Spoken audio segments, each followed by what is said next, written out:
Welcome to our prayer journey, daily devotion with my toe. Today we're in chapter 10 of Job, and we're going to do the first 3 verses. I'm going to summarize the verses and give an indication of what Job is saying.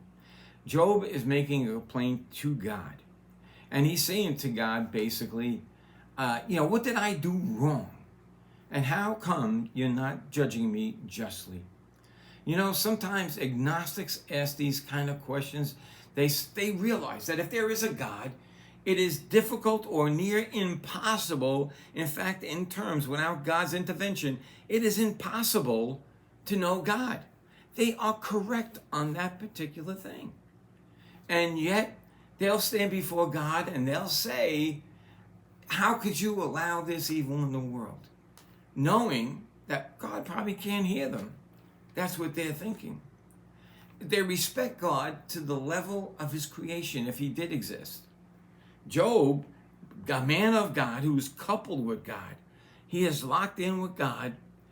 He is not turned away from God from all the trouble he's gone through, now starts to complain to God. And he says to him, how can you do this stuff to me? I am a righteous man, which kind of in a way makes him not so righteous anymore. But in chapter 10, verses 2 and 3, I'm going to summarize them here. Job says, I will say to God, do not condemn me. Show me why thou condemnest me. An agnostic knows that God is so great that if there is a God, that you cannot comprehend with him, and he can do as he pleases. Yet sometimes his children will go before him and say, you can't be doing this to me. I'm clean. When God can see everything that we did. He goes on, it is good to you that thou should oppress, that thou should despise the work of your hand, speaking of himself, and smile on the counsel of the wicked. You are oppressing your own people. Why are you blessing the wicked? Why are you letting the wicked get away with things? This is our logic. Yet Job is way, way off the mark.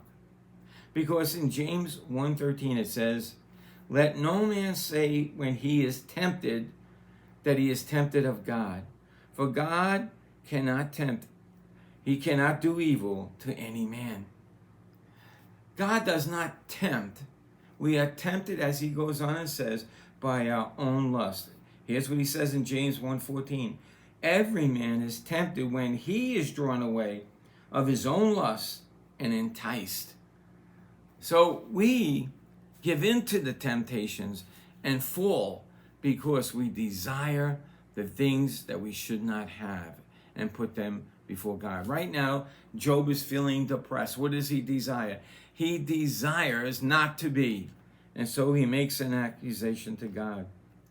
Job is enticed by his own self-righteousness, seeking God. He is, in a sense, saying, I am more righteous than you.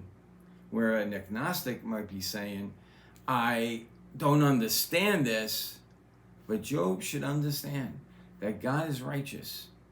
And he loses a little here, but in all these things, it says, Job did not sin. Probably because of the lack of knowledge he had on certain things. But instead of us contending with God, we should listen to God. Even in the midst of affliction, we should take our eyes off of ourselves and come to God. Some, I believe, of Job's affliction from his friends came because he was so depressed, so complaining, that they did not want to be around him. Let this be a lesson to us. Be thankful when somebody's around you. Don't complain about everything, but give thanks to God, and God will deliver you, just as he delivers Job if you look to the end of the book. So until next time, may Jesus increase as we decrease.